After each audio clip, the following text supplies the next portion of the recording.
बांद्र्यातल्या या भागात अशा रंगीत संगीत मेणबत्त्या दिसू लागल्या की चाहूल लागते ती माउंट मेरीच्या जन्मदिनाची.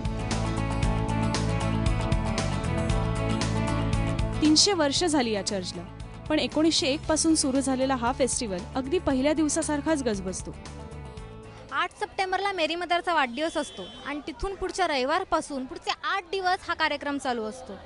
ही नेमकी परंपरा काय आहे, इथे काय काय कोणते कोणते कसे उत्सव साजरे केले जातात हेच आज आपण बघणार आहोत. माउंट मेरीची ही जत्रा जितकी रंगीत आहे तितकीच खमंगही.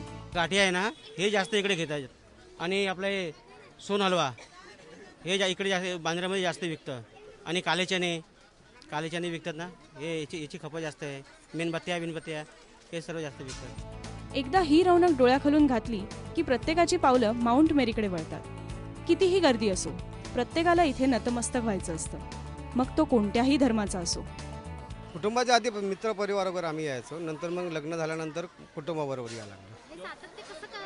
सातत्य मनामध्ये ध्येय केलेलंच आहे, जायचं म्हणजे जायचंच. आज घरचं गणपती घरोघरोबर विसर्जन करून आज आम्ही इकडं दर्शनाला आलो.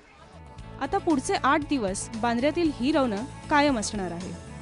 ख्रिस्ती लोकांसाठी प्रार्थना आहे, मिसा सकाळी 5:30 ते 11:30 पर्यंत.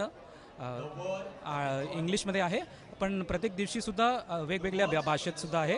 एक दिवस मराठी, कोंकणी, तामिळ, मल्याळम, गुजराती, तसं प्रत्येक दिवसावर या आठवड्यात एक भाषेमध्ये मिसा आहे, प्रार्थना आहे.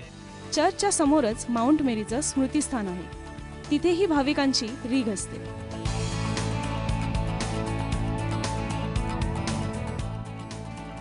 भर मुंबईत होणारा हा फेस्टिवल जितका धार्मिक आहे तितकाच कलरफुल देखील आहे. इथे रंग आहेत श्रद्धेचे, रंग संस्कृतीचे, तर रंग आहेत एकोप्याचे. प्रणिता मारणे, ABP माझा, मुंबई.